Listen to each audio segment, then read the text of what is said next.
Hadirin sekalian, mari kita simak bersama opening speech yang akan disampaikan oleh Bapak Dr. Andus Hendrik Halamuan Sitompul, MM. Kepada Bapak kami persilakan.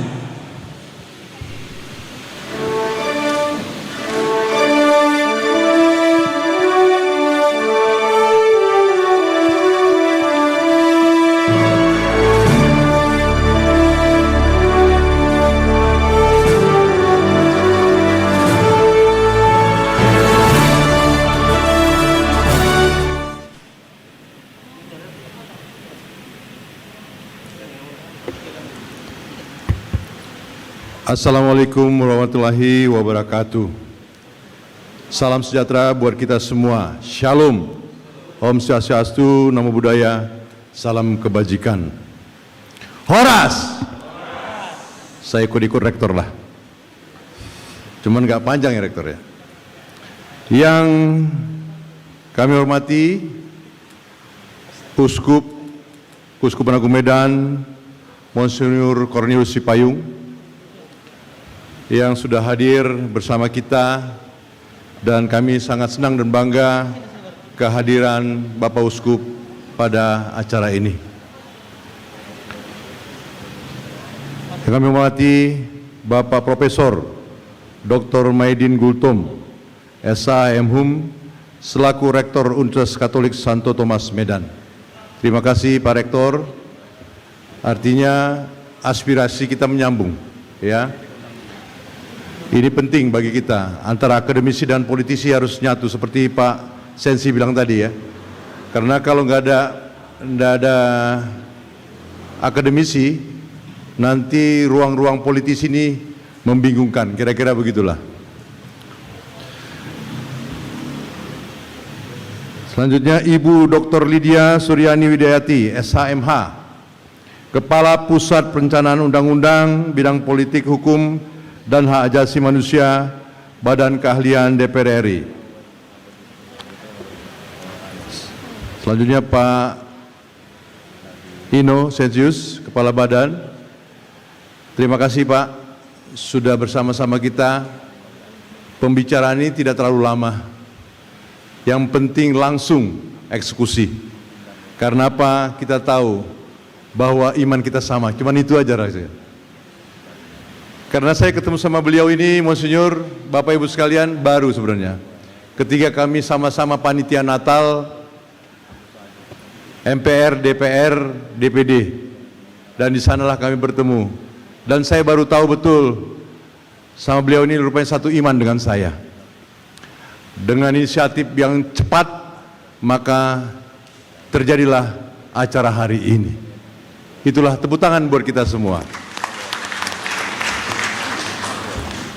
Berikutnya Bapak Dr. Berlian Simarmata S.A. M.Hum selaku narasumber, Ibu Elizabeth Nurhaini Butar-Butar S.A. M.Hum selaku narasumber, Bapak para pejabat struktural, pejabat fungsional dan lingkungan Badan Keahlian DPR RI yang saya banggakan, Sivitas Akademika Universitas Katolik Santo Thomas, dan para undangan hadirin yang kami hormati. Pertama-tama marilah kita panjatkan puji syukur pada hadirat Tuhan Yang Maha Esa, karena hanya dengan rahmat, karunia, dan hadiahnya pada hari ini kita dapat berkumpul bersama dalam forum yang luar biasa ini. Merupakan suatu kehormatan dan kebahagiaan bagi kami, saya untuk dapat hadir memberikan keynote speaker dan kegiatan FGD yang diselenggarakan oleh Badan Keahlian DPR RI, yang kali mengambil topik perubahan Undang-Undang tentang desa untuk memajukan desa sebagai ujung tombak pemerintahan daerah di Indonesia melalui penguatan kepala desa. Para peserta yang berbahagia, perlu saya sampaikan di sini, saya Hendrik Sitompul adalah anggota DPR RI di Komisi 7 dari fraksi Partai Demokrat.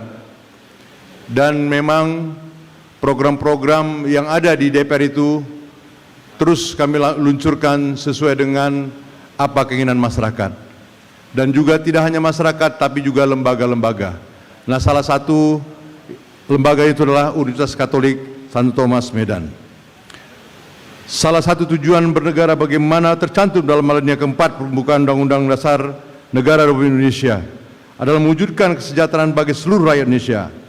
Tujuan bernegara tersebut lebih lanjut dijalankan salah satunya melalui Undang-Undang Nomor 6 Tahun 2014 tentang Undang-Undang Desa.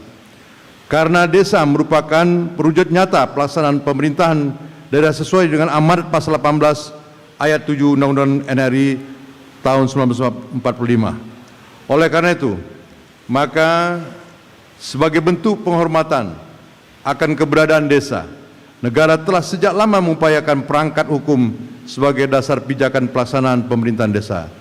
Adanya undang-undang tentu desa ini sangatlah penting karena desa memberi peran utama yakni memberikan pelayanan pembangunan dan pemberdayaan masyarakat.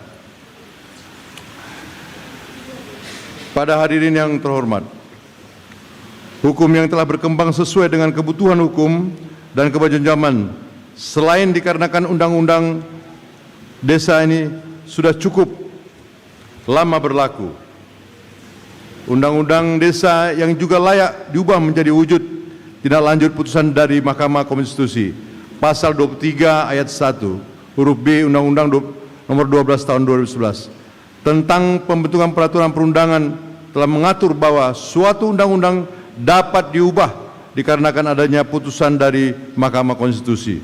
Hal ini semacam ini disebut sebagai kumulatif terbuka. Pada undang-undang tentang desa ini ada dua putusan MK yang perlu kiranya ditindaklanjuti, yakni putusan MK 128 tahun 2015 yang telah membatalkan pasal 33 huruf G terkait salah satu syarat calon kepala desa yang mewajibkan terdaftar sebagai penduduk bertempat tinggal di desa setempat paling lama 1 tahun.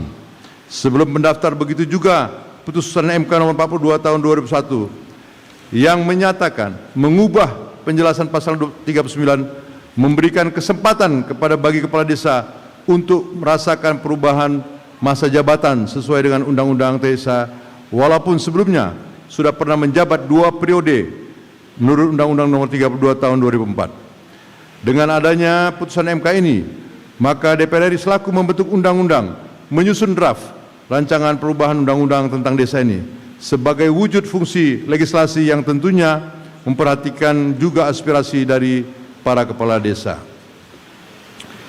Para hadirin yang saya muliakan, semua menutup keynote speaker ini, saya kembali menyampaikan aspirasi atas penyelenggaraan acara ini.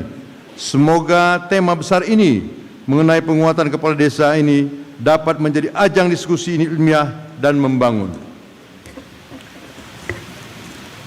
Akhirnya, saya ucapkan selamat mengikuti acara diskusi ini.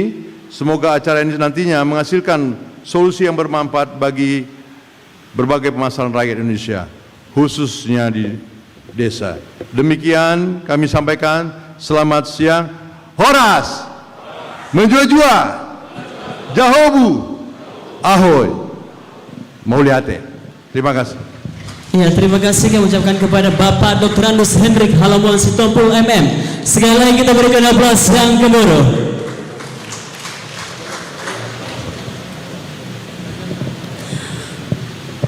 Bapak Ibu yang